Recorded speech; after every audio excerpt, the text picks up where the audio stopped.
वजह से ऑपरेशन सिंदूर हुआ, इस टेरर अटैक के पीछे कहीं ना कहीं पाकिस्तान का रोल है, उसको ये रिपोर्ट साबित करती है। आप सब ये जानते हैं कि जो आसमान में सैटेलाइट है उसका इस्तेमाल क्या क्या होता है। बहुत सारी ऐसी कंपनी हैं जो इस सैटेलाइट के इमेजेस, तस्वीरें अलग अलग देशों की एजेंसियों को, डिफेंस एजेंसियों को, आर्मी को, फोर्सेस को मुहैया कराती हैं। आप उनके मेंबर होते हैं, सब्सक्राइबर होते हैं, एक नॉमिनल फीस होती है और वो देते हैं, लेकिन हर एक को नहीं, जिनका रिकॉर्ड साफ हो, जो एजेंसियों से जुड़े हुए हों। ऐसी एक अमेरिकी कंपनी है मैक्सर टेक्नोलॉजी। मैक्सर टेक्नोलॉजी वो कंपनी है जिसके मेंबर दुनिया भर के बहुत सारे देश हैं। हमारे देश में जैसे इसरो है, इंडियन स्पेस रिसर्च ऑर्गेनाइजेशन, हमारी DRDO है, डिफेंस के हैं, ये भी हम इनसे कुछ इमेजेस और बाकी चीज़ें लेते हैं। अब ये करते क्या है, ये जो मैक्सर टेक्नोलॉजी कंपनी है US की, ये इनकी अपनी सैटेलाइट और इसके मेंबर हैं पूरी दुनिया के अलग अलग देश। तो आपको किसी एक पर्टिकुलर जगह की इमेज चाहिए,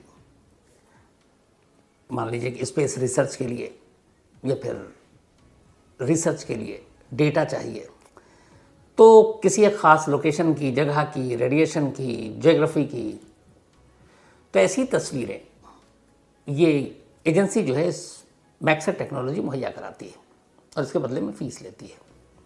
तो ख़ासतौर पर इसका काम है कि सैटेलाइट की इमेजेस, तस्वीरों को देना। अब मान लीजिए कि आपको सैटेलाइट की इमेज और तस्वीर चाहिए, लेकिन बहुत ही क्लियर चाहिए, बहुत ही करीब का चाहिए, साफ चाहिए। तो सैटेलाइट की जो इमेज होती है उसको जो जूम किया जाता है, हर जूम मतलब एक क्लिक अगर आपने जूम करने के लिए किया तो उस एक क्लिक का रेट बढ़ जाता है। आपको बिल्कुल हाई क्वालिटी के रेजोल्यूशन का पिक्चर चाहिए। तो जैसे आम उन्होंने एक तस्वीर दी सैटेलाइट इमेज किसी भी कंट्री के, मान लीजिए हमारे इसरो ने मांगा और उन्होंने दिया। अब उनका ये है कि नहीं, हमें और क्लियर और करीब का चाहिए। तो अगर एक क्लिक करके एक बार जूम करेंगे तो उस एक क्लिक की फ़ी है अलग से, वो 3 लाख रुपए है एक क्लिक का। क्यों? उसकी वजह से फिर उसको हाई क्वालिटी की, वो रेजोल्यूशन की पिक्चर देंगे। तो अलग अलग देश इसके मेंबर हैं, ये सारी चीज़ें करते रहते हैं। अब पहलगाम से इसका क्या लेना देना?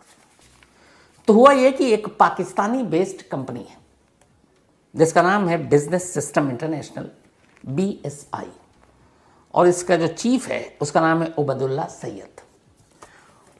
उबैदुल्ला सैयद वो शख्स है जो इस पाकिस्तानी कंपनी BSI का मेन बॉस है और साल भर पहले वो इस मैक्सर टेक्नोलॉजी का मेंबर बना, सब्सक्राइबर बना। अब इसका ये कहना था कि हम पाकिस्तान के अलग अलग फील्ड में डेटा कलेक्ट करते हैं, दुनिया भर में काम करते हैं, रेडिएशन से लेकर बाकी चीज़ों के लिए, अच्छे काम के लिए। तो ऐसे लोगों को अमूमन ये कंपनी पहले उनके बारे में पूरी छानबीन करती है, वो जेन्युइन है, टेररिज्म से नहीं जुड़ा हुआ है, बाकी ऐसा तो कुछ नहीं है। तो ये मेंबर था, लेकिन पता चला कि ये जो 24 में ये बना, जो BSI कंपनी का बॉस उबैदुल्ला सैयद, इससे पहले यही कंपनी और यही शख्स एक दूसरे नाम से अमेरिकी की एक कंपनी के साथ टाई अप किया हुआ था और वो चोरी छुपे अमेरिका के कुछ चीज़ें जो न्यूक्लियर वेपन के काम में आती हैं पाकिस्तान ला रहा था। ये कंपनी को पता चला, अमेरिका ने कहा हमारे सरहद के कानून के हिसाब से गलत है, उसके बाद इंक्वायरी हुई, उबैदुल्ला सैयद को पकड़ा गया, 1 साल की सज़ा हुई और ज़बरदस्त जुर्माना। आज भी ये पता नहीं चला कि वो जुर्माने की रकम उबैदुल्ला सैयद के लिए भरी किसने, और वो भारी भरकम। लेकिन कहते हैं उबैदुल्ला सैयद जो है इस business system international private company का होल सोल, ये पाकिस्तानी खुफिया एजेंसी ISI, पाकिस्तानी हुकूमत, पाकिस्तानी मिलिट्री के लिए काम करता है।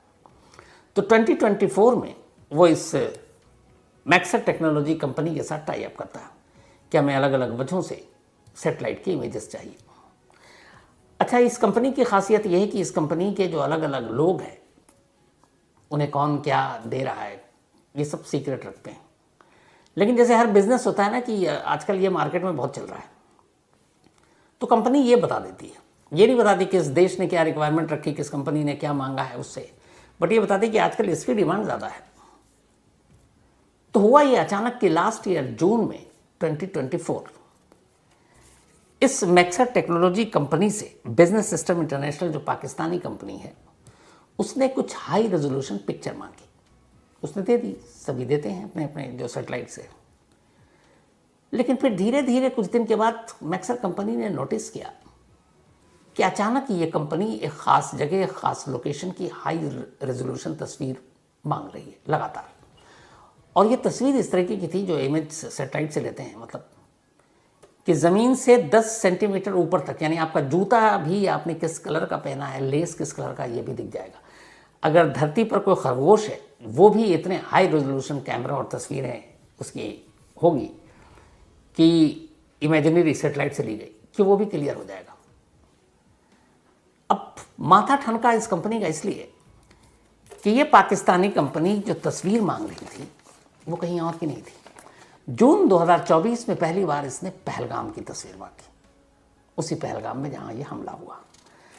पहलगाम के बाद फिर इसने तस्वीरें जो मांगी हाई रेजोल्यूशन, वो मांगी उसके आसपास के एरिया की, जैसे पुलवामा की, अनंतनाग की, पुंछ की, राजौरी की और बारामूला की। और ये सारे वो इलाके हैं जिसके आसपास सेंसिटिव मिलिट्री रीजन है। ये यहाँ पे हमारे सारी चीज़ें हैं वहाँ। अब एक तो पहलगाम, पुलवामा, पुंछ, राजौरी, पुलवामा, इन सब सारी जगहों के ये जब मांगे गए तब पहली बार इस कंपनी के कान खड़े, उन्होंने कहा ज़रा डेटा देखते हैं। जब डेटा देखा तो पता चला कि इस कंपनी ने पहलगाम अटैक से 2 महीने पहले, जब ये अभी अप्रैल में हुआ 22 अप्रैल को, उससे पहले इसने कुछ खास तस्वीरें इस कंपनी से मांगी थी या खरीदी थी। अब जो पूरा फिर इन्होंने डिटेल निकाला तो पता चला कि बिटवीन 2 एंड 22 फरवरी 2025 12 ऑर्डर दिए गए सिर्फ इस दौरान में। और ये 12 ऑर्डर डबल थे, इससे पहले के सालों में ऑर्डर ये नहीं दिए गए थे। अभी अचानक ये ऑर्डर इतने सारे क्यों, इससे कंपनी के कान खड़े हुए। कंपनी ने और डिटेल निकाली तो फिर जब डिटेल निकाली तो पता चला कि इस पाकिस्तानी कंपनी ने 2024 में जून में कोई ऑर्डर नहीं दिया। जुलाई में इसने 2 तस्वीरें मांगी पहलगाम की, इसके बाद फिर अगस्त में 2 तस्वीर, नवंबर में कोई तस्वीर नहीं, फिर दिसंबर में 1, फिर जो जनवरी है उसमें 2, इसके बाद अब नया साल 25 आ गया था।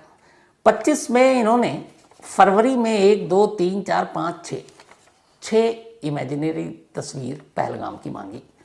इसके बाद इन्होंने मार्च में कोई ऑर्डर नहीं दिया। फिर आया अप्रैल का महीना। अप्रैल में इन्होंने 2 ऑर्डर दिए, 2 ऐसी हाई रेजोल्यूशन तस्वीरों की पहलगाम की। और ये दोनों ऑर्डर जो उन्होंने दिए ये 12 अप्रैल को दिए थे। इसके ठीक 10 दिन के बाद 22 अप्रैल को पहलगाम में आतंकवादी हमला होता है। 12 अप्रैल के देने के बाद फिर उन्होंने कोई ऑर्डर नहीं दिया। उसके बाद इन्होंने दिया 24 और 29 अप्रैल को, मतलब पहलगाम होने के बाद। फिर उसके बाद अब मई आ गया, अभी तक कोई ऑर्डर नहीं है। अब जब ये चीज़ें सामने आई तो अचानक इस कंपनी के चूँकि मेंबर और सब्सक्राइबर जो भी आप कहें, हमारी इसरो और हमारे डिफेंस तमाम एजेंसियाँ भी कान खड़े हुए। कहा गया भाई इस कंपनी के बारे में चेक किया जाए। तो जब चेक किया गया तो पता चला कि ये तो पाकिस्तानी कंपनी है और ये अचानक जून से इसके मेंबर बनी है और जून से ही इसके साथ है। और जून से आने के बाद ये इस तरह से तस्वीरें हाई रेजोल्यूशन की जो पहलगाम की है वो मांग रही है। तो इसका मतलब क्या हुआ?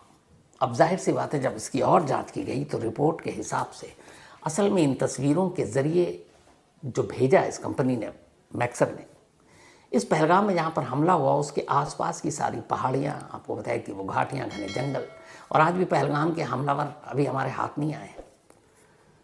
उन सारे लोकेशन के वो रास्ते थे कि किस रास्ते से आना और किस रास्ते से भागना है, और ये सारी सैटेलाइट से इमेज खरीदी गई। वो इतने हाई रेजोल्यूशन के और इतने ज़मीन से बताया 10 सेंटीमीटर ऊपर तक के खरगोश भी अगर उस तस्वीर में नज़र आ जाए तो वहाँ कोई सुरंग है, वहाँ कोई घनी जगह है, कोई और रास्ता है, वो सारी इन तस्वीरों में कैद थी जो इस कंपनी ने, इस पाकिस्तानी कंपनी ने मैक्सर टेक्नोलॉजी कंपनी से ऑर्डर देकर ख़रीदा। तो इसमें एग्ज़िट और एंटर दोनों के रास्ते भी थे। तो इसी के आधार पर यह तय हुआ और ये माना गया कि इस पहलगाम के हमले की साजिश पिछले साल जून से शुरू हो गई थी। लोकेशन फाइनल करना था जिसमें उन्होंने पुलवामा से लेकर बाकी सारी जगहों के भी लोकेशन मांगे। फाइनल किया पहलगाम इन तस्वीरों को ही देखकर, क्योंकि यहाँ से एग्जिट रूट इनको सूट कर रहा था। अब जब ये सारी चीज़ें सामने आ गई तो अब इस एजेंसी और इस कंपनी के साथ हमारी बातचीत चल रही है और ये पता किया जा रहा है कि ये जो बंदा है उबैदुल्ला सईद, इसका डायरेक्ट कनेक्शन किससे है। क्योंकि ये भी है कि जब ये न्यूक्लियर यूएस से लेकर आ रहा था तब इसके जब 1 साल की जेल काटी तो उस वक्त जुर्माने की रकम किसने अदा की, तो शक यही है कि पाकिस्तानी आर्मी ने पे किया था। और अब भी शक यही है कि ये सारा काम ये पाकिस्तानी आर्मी के लिए कर रहा था।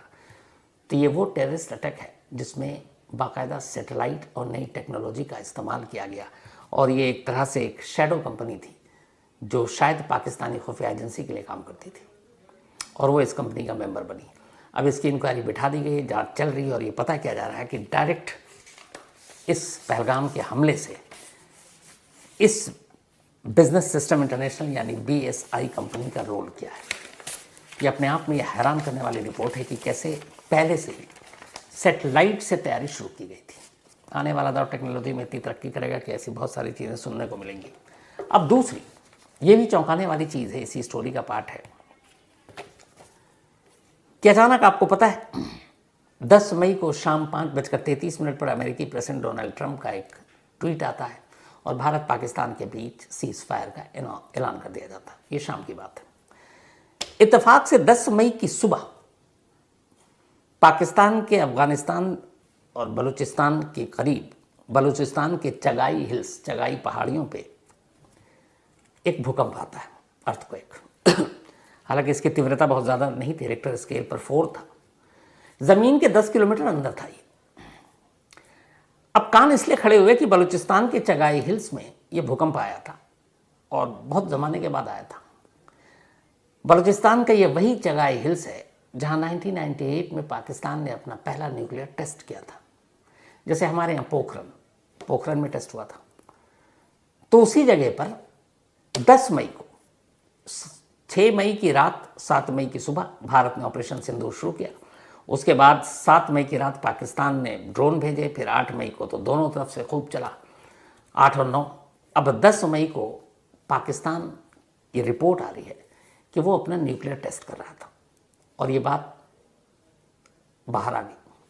अब ये था कि पाकिस्तान घबराहट में कि पता नहीं क्या होगा, तो एक आखिरी गीदड़ भपकी यही होती है न्यूक्लियर, तो वो टेस्ट कर रहा था। और ये जो भूकंप आया था 10 मई की सुबह बलूचिस्तान के चगाई हिल्स पर, ये उसी न्यूक्लियर टेस्ट की वजह से भूकंप आया था।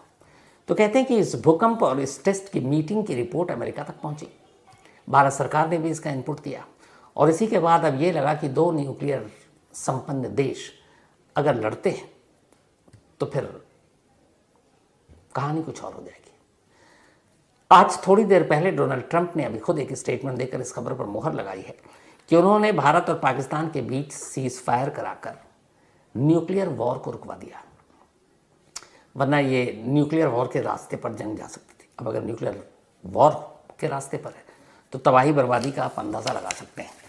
तो कुल मिलाकर 10 मई को ये सुबह टेस्ट होता है, 10 मई को बलूचिस्तान के चगाई हिल्स पर पाकिस्तान का, और सुबह के बाद शाम को अचानक ये सीज फायर का ऐलान होता है जब डोनाल्ड ट्रंप सीज फायर के बारे में दुनिया को बताते हैं।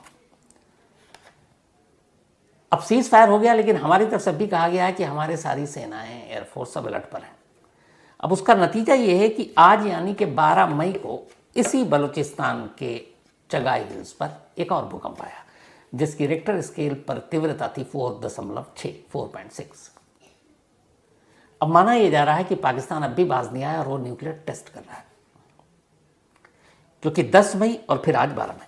इससे पहले 5 मई को भी वहां पे भूकंप आया और तब भी ये था, क्योंकि 22 अप्रैल के बाद से हालात थे ही खराब, तो पाकिस्तान को ये उम्मीद थी कि कुछ होगा।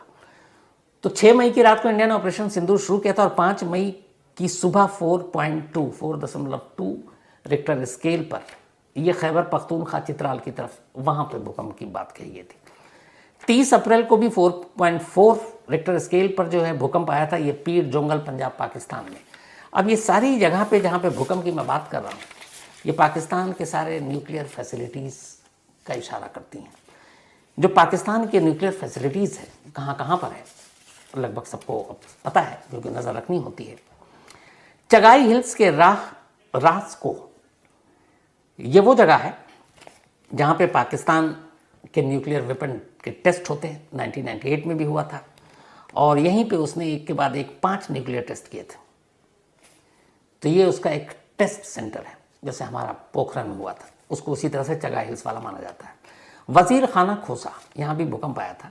ये पाकिस्तान का अंडरग्राउंड न्यूक्लियर टेस्ट यहाँ हुआ था 30 मई 1998 को, और यहाँ से करीब 100 किलोमीटर दूर कहते हैं कि पाकिस्तान की एक न्यूक्लियर फैसिलिटी है। गोलरा शरीफ, ये यहाँ पे यूरेनियम को इकट्ठा करके रखते हैं। आपको पता है न्यूक्लियर वेपन के लिए यूरेनियम के बिना कुछ हो नहीं सकता। तो कहते हैं कि यहाँ पे यूरेनियम के रिसर्च और डेवलपमेंट की फैसिलिटी है, पायलट प्लांट है, और पाकिस्तान यहाँ पर एटॉमिक एनर्जी एजेंसी के तहत जो निगरानी की जाती है, जिन जिन के पास न्यूक्लियर हथियार है, उनसे छुप कर यहाँ पे ये काम कर रहा है। इसके अलावा ईसा खेल है एक, ईसा खेल में प्लूटोनियम यहाँ पर प्लांट इन्होंने बनाया हुआ है, और यहाँ पे लगभग इनका सिविल वर्क जो है कंप्लीट है, और चाइना जो है इनको न्यूक्लियर पावर रिएक्टर यहाँ पे सप्लाई करता है। इसके अलावा खान रिसर्च लेबोरेटरीज कहूटा, ये तो फेमस ही है, क्योंकि पाकिस्तान का जो मेन न्यूक्लियर वेपन लेबोरेटरी है वो इसी कहूटा में है। और यहाँ पर जो इंटरनेशनल एटॉमिक एनर्जी एजेंसी है उसकी देखरेख में यहाँ काम होता है, क्योंकि पाकिस्तान ये कहता है कि हम इस न्यूक्लियर फैसिलिटी का इस्तेमाल लोगों की भलाई के लिए करते हैं। इसके अलावा एक कराची के पास भी इनकी न्यूक्लियर फैसिलिटी है। तो ये सारी न्यूक्लियर फैसिलिटी है जहाँ जहाँ पर, और इत्तेफाक से इस भूकंप का आना, और इत्तेफाक से 10 मई को आना, और फिर 10 मई को सीज फायर, ये सब आपस में कनेक्टेड है। तो अभी देखिए धीरे धीरे आगे आगे और क्या क्या राज खुलता है। फिलहाल ये है कि पहली बार सीज फायर के बाद कल रात यानी 11 मई की रात पूरी तरह से सरहद से लगते हुए सभी इलाके या तमाम एयरबेस दोनों तरफ से सुकून वाले थे। कोई इस तरह की वारदात नहीं हुई, और ना ही ना कोई ड्रोन ना पटाखे इस तरह के छोड़े गए। अब आगे देखिए क्या होता है, जो भी होगा उस पर। 1947 के बाद पाकिस्तान अलग देश बना, और वो मुसलमानों की आबादी के लिहाज से पाकिस्तान का जन्म हुआ था। लेकिन उस पाकिस्तान में 2 हिस्से थे, एक पूर्वी पाकिस्तान, एक पश्चिमी पाकिस्तान। जो पूर्वी पाकिस्तान था वो कायदे से बंगाल का हिस्सा था, जो अभी हमारा करंटली पश्चिम बंगाल है। तो उसमें ज़्यादातर जो वो लोग शामिल हुए थे पाकिस्तान में वो बांग्ला भाषी थे, बंगाली उनकी ज़ुबान थी। जबकि पश्चिमी पाकिस्तान में ज़्यादातर लोग उर्दू बोलते थे। पश्चिमी पाकिस्तान पूरी तरह से जो इस्लाम और उसके नज़रिए से उस मुल्क का जन्म हुआ था, और इस्लामिक गणराज्य भी बना पाकिस्तान। लेकिन पूर्वी पाकिस्तान में हालात ऐसे नहीं थे। यहाँ पे अलग अलग धर्मों के लोग एक साथ गए थे, इनकी भाषा अलग थी, इनके कल्चर अलग, इनकी ज़ुबान अलग, और वहीं से भेदभाव पश्चिम और पूरब के बीच में होने लगा एक ही पाकिस्तान के अंदर, जिसने बुनियाद डाली, चाहे वो भाषा की लड़ाई हो, अधिकार की लड़ाई हो, नौकरी की लड़ाई हो, सत्ता में हिस्सेदारी की लड़ाई हो। तो ये सारी चीज़ों ने कहीं धीरे धीरे पूर्वी पाकिस्तान के लोगों में पश्चिमी पाकिस्तान को लेकर एक तरह से नफ़रत का बीज बोया, और पश्चिमी पाकिस्तान के लोग और उनके लीडर जो आर्मी, वो भी जिस तरीके से पूर्वी पाकिस्तान के लोगों के साथ बर्ताव कर रहे थे, उसने भी इन चीज़ों को आगे बढ़ाया। बांग्लादेश के जन्म की असली कहानी और जो लड़ाई है एक्चुअली वो 1970 में शुरू होती है, 1970 में, जब पाकिस्तान में आम चुनाव था। और पाकिस्तान की लोकसभा के लिए जो वहाँ पे टोटल उस वक्त 1970 की बात करें हम, 313 सीटें थी लोग वहाँ के नेशनल असेंबली की। तो उसका चुनाव होता है 1970 में, और उस चुनाव में जाहिर सी बात है कि 2 पार्ट था, एक पश्चिमी पाकिस्तान, एक पूर्वी पाकिस्तान। तो उस वक्त जो पूर्वी पाकिस्तान जो कायदे से कहें बांग्ला भाषी लोगों की, तो अवामी लीग के लीडर थे शेख मुजीबुर रहमान। इस चुनाव में 1970 के चुनाव में सिर्फ पूर्वी पाकिस्तान में टोटल 169 सीट आती थी, जो कि 313 टोटल पाकिस्तान के सीट्स में, मतलब लगभग आप मान के चलिए कि आधे से भी ज़्यादा सीटें थी पूर्वी पाकिस्तान में, आबादी भी ज़्यादा थी। तो 169 सीट सिर्फ अकेले ईस्ट पाकिस्तान में ये नेशनल असेंबली की थी। और 70 में ऐसी लहर चली, चूँकि उससे पहले ये सारी भाषा और ज़ुबान और इसको लेकर लड़ाई चल ही रही थी। तो अवामी लीग जो शेख मुजीबुर रहमान की पार्टी थी, उसने इस 1970 के चुनाव में ज़बरदस्त कामयाबी हासिल की, और 169 नेशनल असेंबली की सीट्स में से 167 सीट जो है वो अवामी लीग ने जीत ली। मतलब 169 में से 167 सीटें, सिर्फ 2 ही सीटें वो नहीं जीत पाई, वरना 100% हो जाता। तो अब कायदे से 313 सीट्स में से 167 सीट जीत कर अवामी लीग पाकिस्तान में सरकार बनाने के लिए उसका दावा था, क्योंकि इतनी सीटें काफ़ी थी सरकार बनाने के लिए। और अब ये लग रहा था कि शेख मुजीबुर रहमान पाकिस्तान के प्रधानमंत्री बनेंगे, वज़ीर आज़म बनेंगे। लेकिन पश्चिमी पाकिस्तान के नेताओं को ये चीज़ हज़म नहीं हुई। उन्हें लगा कि जिस पूर्वी और पश्चिमी पाकिस्तान की लड़ाई चल रही है, उस पूर्वी पाकिस्तान का एक नेता इतनी सारी सीटें ले आया और वो पाकिस्तान का वज़ीर आज़म बने। और उस वक्त जुल्फ़िकार अली भुट्टो भी थे। जुल्फ़िकार अली भुट्टो चुनाव हारे, मतलब जितनी अवामी लीग ने जीते उतने नहीं जीते, तो कायदे से मुजीबुर रहमान को वज़ीर आज़म बनना था। लेकिन पश्चिमी पाकिस्तान के लोगों ने मुजीबुर रहमान के रास्ते में रुकावटें डाली और वहाँ के लीडर के दबाव में जो सेना आर्मी थी उसने भी उन्हीं का साथ दिया और मुजीबुर रहमान को वज़ीर आज़म बनने नहीं दिया, बल्कि उनके ऊपर अलगाववादी होने का और देशद्रोही सारी बातें करने का ये सारे इल्ज़ाम लगाकर और पाकिस्तान में बगावत की आवाज़ को बुलंद करने का इल्ज़ाम ठहराया। और जिस शख्स को प्रधानमंत्री बनाना चाहिए था, जो चुनाव जीत कर आया था, उसको पश्चिमी पाकिस्तान के नेताओं के दबाव में वहाँ की आर्मी ने गिरफ्तार कर लिया इन सारे इल्ज़ाम में और जेल भेज दिया। जैसे ही शेख मुजीबुर रहमान को जेल भेजते हैं, जाहिर सी बात है पूर्वी पाकिस्तान की जनता आवाम जो है वो गुस्से में आ जाती है। उसे लगता है उनके साथ धोखा हुआ है और इतनी सीटें जीतने के बाद भी अगर वो पाकिस्तान का वज़ीर आज़म नहीं बन रहा तो इसका मतलब है कि लकीर साफ़ है कि एक तरफ पश्चिमी पाकिस्तान, एक तरफ पूर्वी पाकिस्तान है। तो फिर हम पाकिस्तान के साथ क्यों रहें, दो टुकड़े क्यों ना हो जाए। उससे पहले ये सुबुगाहट भी उठने लगी थी कि पूर्वी पाकिस्तान को अलग होना चाहिए। लेकिन इस चुनाव में भारी जीत के बाद भी मुजीबुर रहमान को उल्टे गिरफ्तार करके जेल में डाल देने से लोग भड़क गए। अब जब ये भड़के तो हंगामा, धरना प्रदर्शन, आंदोलन शुरू हो गया और यहीं से एक नए मुल्क के जन्म को लेके आंदोलन भी शुरू हो गया और लगातार धरना प्रदर्शन चल रहा था। तो फिर पाकिस्तान की सेना को कहा गया कि भैया आप जाओ और ये सारी चीज़ों पे काबू करो, रोको। तो पाकिस्तान की सेना जो है मार्च 1971 में पाकिस्तान की सेना की एक टुकड़ी को पूर्वी पाकिस्तान भेज दिया जाता है और यहीं से कहानी बदल जाती है। ये सेना जब गई वहाँ पे आंदोलन रोकने के लिए गई थी, लेकिन इन्होंने जिस तरीके से, जिस बेदर्दी से और जिस जालिमाना तरीके से वहाँ पे आम लोगों पे को मारना शुरू किया, उससे लोगों का गुस्सा बढ़ता गया और लाखों लोगों को सेना ने मार दिया। महिलाओं, औरतों, लड़कियों के साथ रेप के केसेस सामने आए बड़े पैमाने पर। यूनिवर्सिटी, स्कूल, कॉलेज, हॉस्टल, सरकारी दफ्तर, कोर्ट, कचहरी, कोई ऐसी जगह थी जो नहीं बची। सारी जगह पे वहाँ के पाकिस्तान की सेना ने जो है और पकड़ पकड़ के लोगों को मारना शुरू किया। जो भी ज़रा सा भी पाकिस्तान के खिलाफ बोलता उसको सीधे मार देते। अब ये सारी चीज़ें जब चल रही थी तो एक तो अवामी लीग के जो लोग थे वो भी सबसे ज़्यादा निशाने पर थे। तो अवामी लीग के लोगों को भी चुन चुन कर पकड़ कर मारा जाने लगा। तो अवामी लीग के बहुत सारे नेता, फिर बांग्लादेशी आम लोग अपनी जान बचाने के लिए अब जो पूर्वी पाकिस्तान है वहाँ से वो भारत की तरफ, चूँकि सरहद बंगाल का अपना लगता था, तो पश्चिम बंगाल की तरफ वो कूच करने लगे और जुल्म इतना बढ़ गया कि देखते ही देखते करीब 1 करोड़ शरणार्थी पूर्वी पाकिस्तान से हिंदुस्तान में चले आए। अब चूँकि हम पड़ोसी थे और पड़ोसी होने के नाते मदद करना हमारा फ़र्ज़ था, तो अब उन शरणार्थियों के लिए रहना, खाना, पीना, ये सारी चीज़ें भी हैं। लेकिन 1 करोड़, ये ऐसे सोचे कि आपके घर में अचानक इतनी बड़ी तादाद में मेहमान आ जाए तो आप कैसे उसको हैंडल करेंगे। तो वही हमारे साथ भी दिक्कतें हो रही थी कि लगातार आबादी का बोझ बढ़ रहा था शरणार्थियों के शक्ल में और वो लोग चले आ रहे थे और फिर उनके ज़रिए वहाँ के जुल्म की कहानियाँ सामने आ रही थी। तो एक तो पूर्वी पाकिस्तान के साथ पश्चिम बंगाल का अटैचमेंट, बहुत सारे रिश्तेदार दोनों एक दूसरे तरफ, तो उससे एक ये भी था कि हम खामोश तमाशाई बनकर इसको नहीं देख सकते थे इस जुल्म को। तो हमारी सरकार पे भी दबाव आया। इंदिरा गांधी तब प्राइम मिनिस्टर थी, उनके ऊपर भी ये सारी चीज़ें आने लगी। तो पहले तो ये हुआ कि बातचीत और पाकिस्तान जो है वो किसी तरीके से मुजीबुर रहमान को, क्योंकि एक चीज़ था कि मुजीबुर रहमान को अगर रिहा कर दिया जाए, बातचीत की जाए तो शायद ये मसला हल हो सकता था। लेकिन पश्चिमी पाकिस्तान और आर्मी जो है मुजीबुर रहमान को रिहा करने को तैयार नहीं, उनकी मांगें मानने को तैयार नहीं। और ऐसे वक्त में उस वक्त अमेरिका भी मालूम नहीं क्यों पाकिस्तान का ही साथ दे रहा था। और ये सारी चीज़ें जब चल रही थी तब इंदिरा गांधी ने वर्ल्ड के जो ताकतवर मुल्क हैं उनको भी बात की कि यहाँ पे ये जो कुछ हो रहा है, जुल्म हो रहा है, ठीक नहीं हो रहा है। और उस वक्त निक्सन थे अमेरिका के प्रेसिडेंट, इंदिरा गांधी उनसे भी मिलने गई, बातचीत की। और ये भी था कि हमारे पास शरणार्थियों का दबाव बढ़ रहा है, जुल्म हो रहा है, उसको रोकना है। लेकिन निक्सन नहीं चाहते थे कि इंडिया कोई एक्शन ले पाकिस्तान के खिलाफ। उनका ये था कि 2 साल वेट करते हैं, 2 साल पाकिस्तान की पश्चिमी सरकार या उनकी सेना को मोहलत देते हैं, वो सब कुछ कूल कर देंगे। लेकिन इंदिरा गांधी इसके लिए तैयार नहीं थी।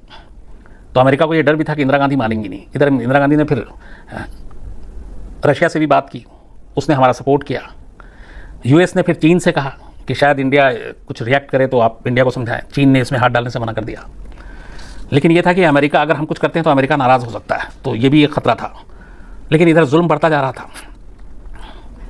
इसी बीच में मार्च 71 में जब ये शरणार्थी आने लगे थे तो पाकिस्तान की वहाँ सेना से लड़ने के लिए, चूँकि पूरा पाकिस्तान तो एक था, तो कुछ वहाँ के नौजवान और जो पाकिस्तानी आर्मी में पूर्वी पाकिस्तान के जो लोग काम करते थे, ये लोग अलग हो गए और उन्होंने एक मुक्ति वाहिनी बनाई। ये मुक्ति वाहिनी एक तरह से आप समझ लीजिए पूर्वी पाकिस्तान की सेना का ही नाम समझ लीजिए। तो ये पाकिस्तान की सेना से मुकाबला कर रहे थे। लेकिन जाहिर सी बात है कि मुक्ति वाहिनी में जो पाकिस्तान की आर्मी में थे उनकी तादाद कम, आम लोग जो गुस्से में थे वहाँ के नौजवान, उन्होंने मुक्ति वाहिनी ज्वाइन की, पर उनके पास ट्रेनिंग नहीं, हथियार चलाने का तजुर्बा नहीं। तो ये सब भी हिंदुस्तान पहुँचे शरणार्थी के तौर पर। फिर इंदिरा गांधी ने कहा कि फैसला लिया कि इन लोगों की मदद करनी चाहिए। तो फिर इन मुक्ति वाहिनी से जुड़े हुए लोगों को बाकायदा हमारी सेना ने ट्रेनिंग दी और ये सब कुछ चल रहा था। 31 मार्च 1971 को इंदिरा गांधी ने पहली बार फिर लोकसभा में भाषण देते हुए ये कहा था कि वो पूर्वी बंगाल की, या जो उस वक्त पूर्वी पाकिस्तान थी, उसकी मदद करेंगे, हम खामोश तमाशाई बनकर नहीं बैठेंगे। ये पहली बार 31 मार्च 1971 को इंदिरा गांधी ने लोकसभा में कहा। तो इससे लगा कि इंडिया इसमें कुछ करेगा। इसके बाद अप्रैल का महीना आ गया 1971 में। इंदिरा गांधी ने उस वक्त, तब हमारे जो थल सेना अध्यक्ष थे, जो army chief general Manek Shah, उनसे बात की और उन्होंने कहा कि हमें बांग्लादेश की मदद करनी है और पाकिस्तानी आर्मी के खिलाफ लड़ाई लड़नी है। लेकिन मानेक शाह ने साफ मना कर दिया। हालांकि मानेक शाह का ये भी है, इसमें 2-3 चीज़ें हैं। उस वक्त जो पूर्वी कमान, जिधर ये पूरा हमें जाकर, जो पूर्वी पाकिस्तान था, बंगाल का एरिया, तो उस पूर्वी कमान के स्टाफ ऑफिसर लेफ्टिनेंट जनरल जो थे वो JFR जैकब थे, बहुत ही नामचीन है हमारे सेना के रहे। तो जैकब इंचार्ज हुआ करते थे। तो मानेक शाह जो सेना अध्यक्ष थे, इंदिरा गांधी ने उनसे कहा कि हमें ऐसे से जंग करनी है। तो मानेक शाह ने जैकब से बात की और लेफ्टिनेंट जनरल जैकब को उन्होंने कहा कि ये बात 1 अप्रैल 1971 की है, और फ़ोन करके ये कहा था कि पूर्वी कमान को जो है, जो इनके अंडर में थी जैकब की, वो बांग्लादेश की आज़ादी के लिए तुरंत कार्रवाई करनी है, एक्शन लेना है और इसके लिए तैयारी करें। लेकिन जनरल जैकब ने, कहते हैं, मानेक शाह को सीधे मना कर दिया। उन्होंने कहा कि इस वक्त ये पॉसिबल नहीं है, और उसकी उन्होंने कुछ वजह बताई। उन्होंने कहा कि हमारे पास सिर्फ एक पर्वतीय डिवीज़न है, जिसके पास पर्वतीय डिवीज़न वो जो आपके सारे बेसिक तैयारी जंग के लिए, जैसे जाना, पुल बनाना, ये सारी चीज़ें करती है। तो उन्होंने कहा कि पुल बनाने की पूरी क्षमता उसके पास नहीं है, और उस पूर्वी पाकिस्तान में पहुंचने के लिए ज़मीन के रास्ते, वहाँ पे नदियाँ भी हैं। तो कई नदियाँ जो ऐसी हैं जिनकी चौड़ाई 5-5 मील है, तो 5-5 मील चौड़ी नदियों पे पुल बनाना, फिर सेना को भेजना, वो इतनी जल्दी पॉसिबल नहीं है। इसके अलावा हमारे पास जंग लड़ने के लिए पूरा साजो सामान भी नहीं है, तो पहले उसकी भी तैयारी करनी पड़ेगी। तो एक ग्राउंड तैयारी नहीं है, साजो सामान भी नहीं है, और सबसे बड़ा हेडेक ये कि अप्रैल में बात हो रही है, और अप्रैल के बाद से ही उस पूरे एरिया में मानसून जो है वो ज़बरदस्त होता है। और हमेशा आपने देखा होगा, जो अभी करंटली बांग्लादेश है वहाँ पे बाढ़ हो रही है, हर मानसून में खबरें आती हैं। तो उस वक्त भी हालात लगभग ऐसे ही थे। तो अप्रैल के बाद मानसून शुरू हो जाएगा, और मानसून शुरू हो जाएगा तो फिर हमारी सेना फंस सकती है। तो एक तो साजो सामान नहीं, ऊपर से तैयारी के लिए वक्त नहीं, नदियों पे पुल बनाना इतनी जल्दी पॉसिबल नहीं, और मानसून का खतरा। तो उन्होंने कहा कि कुछ वक्त चाहिए, इस वक्त जंग में कूदना मतलब एक तरह से खुदकुशी करना होगा। तो जैकब की ये बात मानेक शाह ने इंदिरा गांधी को ब्रीफ की। इंदिरा गांधी इस पर तैयार हो गई। उन्होंने कहा ठीक है, आप अपनी तैयारी जारी रखिए। उसके बाद ये अप्रैल से बात चलती रहती है और तैयारी होती रहती है। उधर इस बीच में मुक्ति वाहिनी के लोगों को हमारी सेना लगातार जो है वो ट्रेनिंग देती रहती है और उनको तैयार करती रहती है। और उधर पाकिस्तान की जो सेना थी वो पूर्वी पाकिस्तान में अपना उनका जुल्म जारी था। वो लगातार हर सुबह ढाका और आसपास में सड़कें लाल होती, लोगों को गोलियों से मारा जाता, हॉस्टल में घुसकर, यूनिवर्सिटी में घुसकर, हर जगह जहाँ भी उन्हें लगता कि ये पाकिस्तान के खिलाफ कोई आवाज़ उठा रहा है, उस आवाज़ को वो सीधे गोली मारकर दबा देते थे। तो ये चीज़ें चलती रहीं। अप्रैल से अब महीना आ गया दिसंबर का। इस दौरान इंदिरा गांधी लगातार वर्ल्ड लीडर से भी बातचीत करती रहती थी और कोशिश हो रही थी कि इस मसले को हल किया जाए, लेकिन मसला हल नहीं हो रहा था, उल्टे बिगड़ रहा था। तभी नवंबर में जो पाकिस्तान के उस वक्त हेड थे जनरल यहिया खां, उन्होंने पाकिस्तानी लोगों से कहा कि आप जंग के लिए तैयार रहें। इधर हमारी सेना जो वक्त मांगा था वो भी अप्रैल से दिसंबर आ गया, करीब 8 महीने 7 महीने, तो हमारी भी तैयारी लगभग हो चुकी थी। तभी अचानक 3 दिसंबर 1971 को इंदिरा गांधी कोलकाता में थी और वहाँ पे एक जनसभा को वो ब्रीफ संबोधित कर रही थी, एक भाषण दे रही थी एक जगह पे। शाम का वक्त था, करीब 5:40।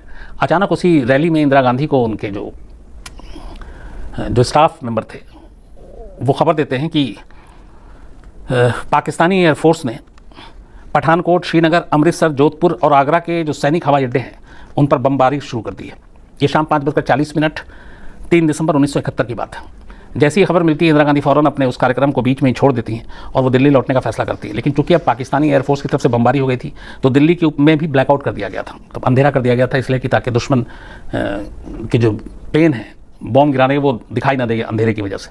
तो अब ब्लैकआउट की वजह से इंदिरा गांधी का प्लेन जो है वो दिल्ली में लैंड नहीं कर सकता था, तो उनके प्लेन को फिर लखनऊ में लैंड कराया गया। और लखनऊ में लैंड कराने के बाद फिर वो किसी तरह रात 11 बजे के आसपास दिल्ली पहुंचती हैं। दिल्ली पहुंचने के बाद इमरजेंसी कैबिनेट की मीटिंग होती है और फिर वो राष्ट्र के नाम एक संदेश देती हैं और वो बताती हैं कि किस तरह पाकिस्तान ने हमला कर दिया और इसलिए अब जंग की शुरुआत हो चुकी है। उनके इस ऐलान के बाद फ़ौरन भारतीय सेना जो है वो भी अलग अलग रूट से कूच करती है।